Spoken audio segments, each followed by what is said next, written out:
u tërhoqi pra vëmendjen e të gjithëve me vendimet që dha atë ditë në një ndeshje të jashtëzakonshme për thënë vërtetën.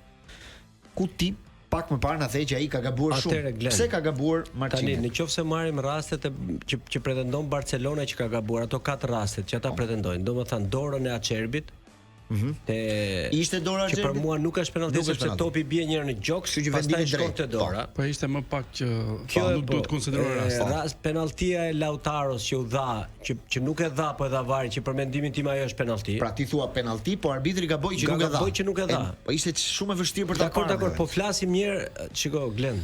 Un po marr rastet që pretendon Barcelona tani. 4 rastet. Që domethënë nuk ka të drejtë. Si ka mundësi që Wenger tha që nuk është penalltia? Po mirë, secili ka atë. Se nuk është një personazh i rëndom të futbollit. Pa diskutim po. Arsene Wenger del në një televizion të rëndësishëm dhe thotë ky moment nuk është penallti. Kam parë 100 rastin tha dhe kjo nuk është asnjë. Ai duhet t'jap argumentat pse nuk është penallti. E para, ai thotë sepse lojtari futet ke topi. Ai tenton të mashtrojë. Lautaro zë hapësirë, ylli.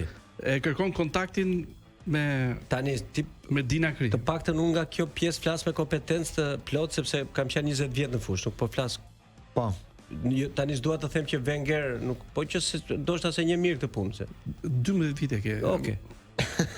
Kam qenë 20 vjet në fushë, pastaj mos shikon në nivel. Po mirë tani mos më shpjegoj sa pse është dhe t'ja hedh poshtë këtë që thot Ylli që ai e kërkon.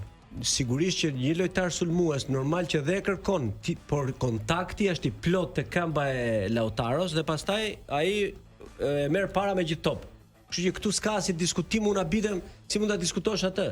Unë e pash që replay-n e dytë që ajo ishte se direkt nuk dallohej, me thënë drejtën, është rast shumë i vështirë, sepse duket ndryrja e mbrojtësit sikur shoqëron edhe largimin e topit. Kështu që penalltia pastaj e Jamalit që u dha, që prap Barcelona thotë që është brenda, unë them sërish aty arbitri ka gabuar në fushë, që e ka korrigjuar vari sepse ajo është jashtë zone dhe duhet të shpjegoj diçka që vetëm në rastet kur ka një tërheqje nga fanella ose nga trupi dhe e mban gjatë gjithë kohës, atëherë jepet vendimi përfundimtar në momentin e rënies. Kur ka kontakt, ai jepet vetëm në momentin e fillimit sepse aty e merr goditjen që bie. Kështu që ajo ishte jashtë, duket edhe me sy të lirë. Pra ti thua vendimet përfundimtare në një ndeshje. Që pretendon Barcelona janë të gjitha të drejta. Dhe faulli arbitri duke bërë disa korrigjime. Dhe faulli, dhe faulli i golit të barazimit të Acherbi. Po.